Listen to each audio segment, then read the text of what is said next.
नमस्कार दोस्तों, मैं महेंद्र सिंह डोगरा स्वागत करता हूं आपका फाइनेंशियल प्लानिंग मेड इजी के आज के सीरीज़ में। दोस्तों, आज हम बात करेंगे टैक्स प्लानिंग के ऊपर। इनकम टैक्स में बहुत से एग्जाम्पशंस और डिडक्शंस ऐसे हैं जिनकी मदद से आप अपना टैक्स का बोझ जो है कम कर सकते हैं।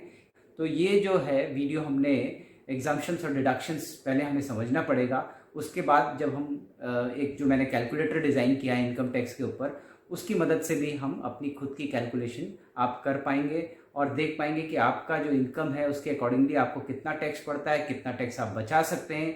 ये सारी चीज़ों के लिए आप मेरा ये कैलकुलेटर भी इस्तेमाल कर सकते हैं। कैलकुलेटर का लिंक मैंने डिस्क्रिप्शन बॉक्स में दे रखा है, आप वहाँ से इसको डाउनलोड कर सकते हैं। दोस्तों, इनकम टैक्स की डिडक्शंस और एग्जाम्पशंस हैं जो हमें जानना चाहिए, जिनकी हेल्प से हम अपना टैक्स का बर्डन कम कर सकते हैं। तो सबसे पहला, कई सारे सेक्शन आपको मिलेंगे।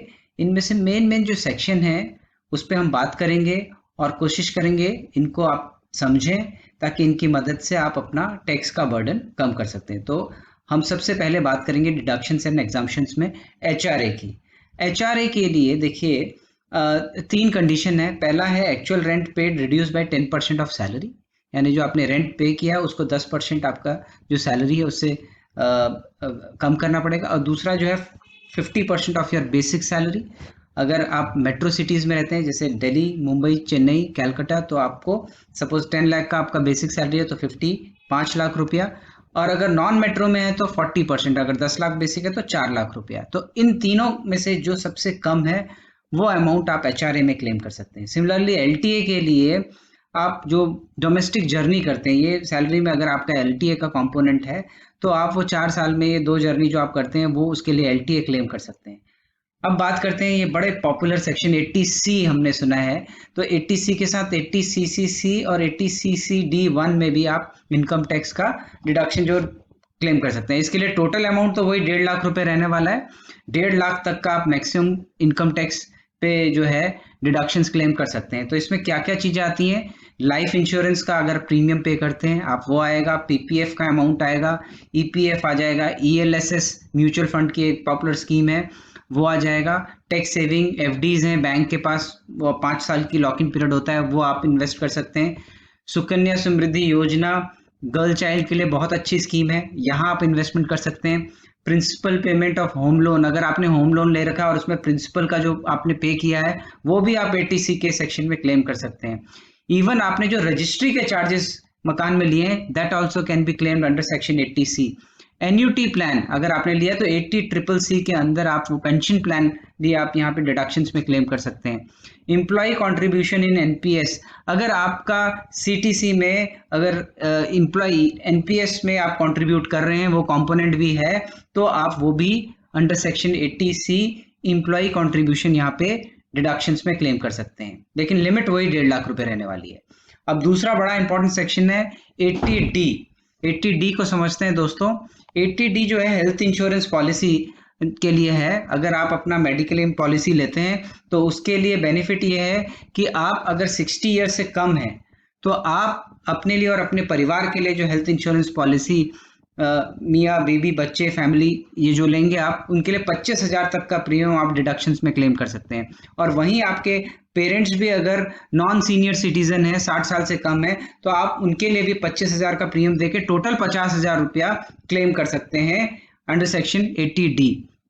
और अगर आपके पेरेंट्स सीनियर सिटीजन है तो 25,000 रुपए तो आप अपने प्रीमियम के लिए, और अगर आप अपने पेरेंट्स का भी प्रीमियम पे कर रहे हैं तो उनके लिए 50,000, क्योंकि सीनियर सिटीजन है तो 50,000 रुपीज का प्रीमियम भी आप डिडक्शंस में क्लेम कर सकते हैं, जो कि टोटल 75,000 रुपीज का अमाउंट बन जाता है। दोस्तों, अब बात करते हैं आपका जो अगर दोनों ही सीनियर सिटीजन है, ऐसी कंडीशन में आप 50,000 रुपीज अपना और 50,000 रुपीज अपने पेरेंट्स का प्रीमियम अगर आप पे कर रहे हैं तो 1 लाख रुपए तक का maximum deduction under section 80D claim कर सकते हैं। दोस्तों, तो ये जो है डिडक्शन अंडर सेक्शन 80D, आप इसका फायदा उठा सकते हैं। और इसके साथ आप मेडिकल चेकअप के लिए भी 5,000 रुपीज का अगर आप मेडिकल चेकअप कराते हैं साल में, वो अपने लिए और इवन अपने पेरेंट्स के लिए भी 5,000 रुपीज क्लेम कर सकते हैं, लेकिन वो इसी का पार्ट होगा। अब दोस्तों 80CCD2 सेक्शन समझते हैं, बड़ा इंपॉर्टेंट सेक्शन है।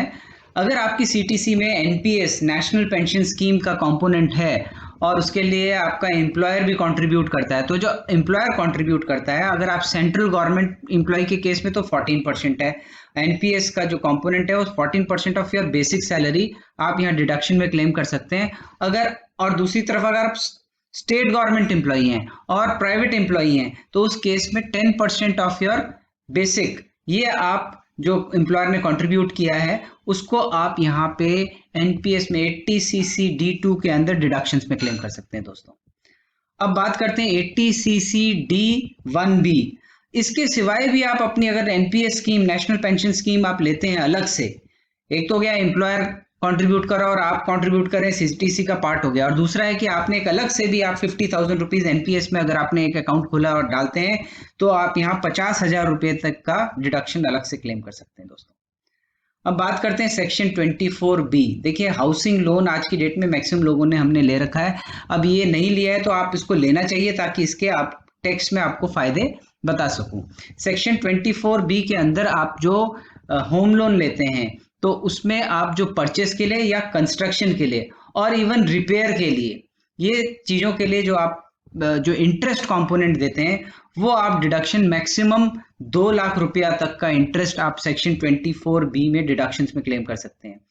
अब एक 80TTA सेक्शन है, वो आप जो सेविंग अकाउंट में ब्याज होता है वो भी 10,000 रुपीज तक का ब्याज साल का आप डिडक्शंस में क्लेम कर सकते हैं। 80TTB भी ब्याज के लिए है लेकिन ये सीनियर सिटीजन के लिए स्पेसिफिकली बनाया गया है।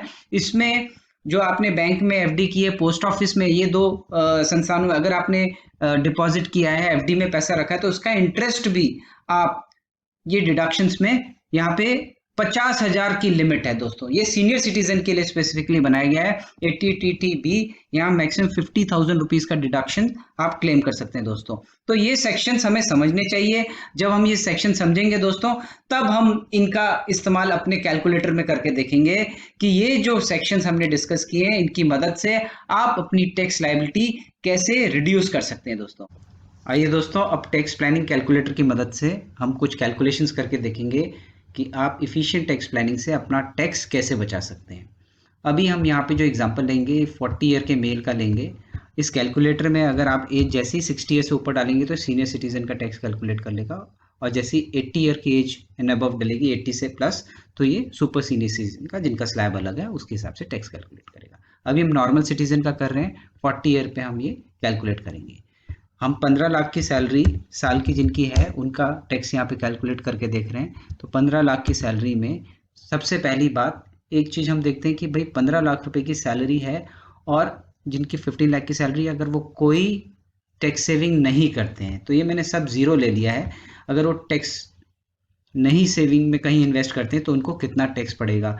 तो ये ओल्ड टैक्स रिजीम, ओल्ड और न्यू दो टैक्स के ऑप्शन है उनके पास फाइल करने के लिए। ओल्ड के हिसाब से इनका टैक्स जो बन रहा है 2,57,400 बन रहा है, जो कि इनका एक्चुअल टैक्स नहीं है। उनको जो पड़ेगा वो न्यू टैक्स रिजीम के हिसाब से उनको 1,95,000 रुपीज़ का टैक्स पड़ेगा। क्यों ये ऐसा है, डिफरेंस बता दूं मैं, क्योंकि न्यू टैक्स रिजीम में स्लैब्स बढ़ा दिए हैं और टैक्स रेट कम कर दिया है, तो ये उनके लिए बेहतर है जो कोई टैक्स सेविंग नहीं करते हैं। तो इसमें आप कोई टैक्स सेविंग नहीं करते तो एक ऑप्शन है 1,95,000 रुपीज़ का टैक्स दीजिए। अगर आपको टैक्स बचाना है तो ओल्ड ऑप्शन में आइए। अब ये रिड्यूस कैसे कर सकते हैं सेविंग के तहत, ये हम दिखाते हैं। तो सबसे पहली बात, ओल्ड और न्यू टैक्स रिजीम में आपको डिटेल में जानना है तो मेरा वीडियो जरूर रेफर करें, old versus new tax regime, उससे आपको क्लियरिटी आ जाएगी ब्रॉडली क्या डिफरेंस है। अब हम बात करते हैं, जो हम एग्जाम्पल लिया है 15 लाख रुपया, उसमें बेसिक सैलरी। देखिए यहाँ पे एक कैच है दोस्तों। क्या कैच है कि जो न्यू वेज लॉ है जो कि इफेक्टिव होने वाला है 1 अप्रैल 2022 से, उसके हिसाब से अब जो बेसिक है वो सीटीसी का 50% हो जाएगा, दैट इज मस्ट। तो यहाँ पे हम न्यू वेज लॉ के हिसाब से 50% यहाँ पे ये हम कंसिडर कर लेते हैं। अब स्टैंडर्ड डिडक्शन 50,000 रुपीज सबके लिए फ्लैट है, बाई डिफॉल्ट रहेगा यहाँ पे। HRA, अब हाउस रेंट अलाउंस कितना है, ये मोटा मोटी आप सीटीसी का 25% हम पकड़ते हैं। ये हमने जो है 3,75,000 रुपीज का HRA हम क्लेम कर रहे हैं, जो कि फेयर इनफ, क्योंकि हमने कंडीशन आपको 3 बताई है, लगभग इतने ही के करीब मैक्सिमम HRA हम लोग क्लेम कर सकते हैं। अब LTA, leave travel allowance, gift travel allowance में हम सपोज 50,000 रुपीज़ हमारे CTC में है, तो ये यहाँ पे हमने क्लेम कर लिया। अब बात करते हैं 80C, बड़ा इंपॉर्टेंट सेक्शन है। 80C में लिमिट तो 1.5 लाख रुपए की है, अब लेकिन इसमें कुछ बाई डिफॉल्ट भी कंट्रीब्यूशन होता है। जैसे आपका EPF में पैसा कट रहा है, वो पैसा आप यहाँ पे 80C के अंदर क्लेम कर सकते हैं।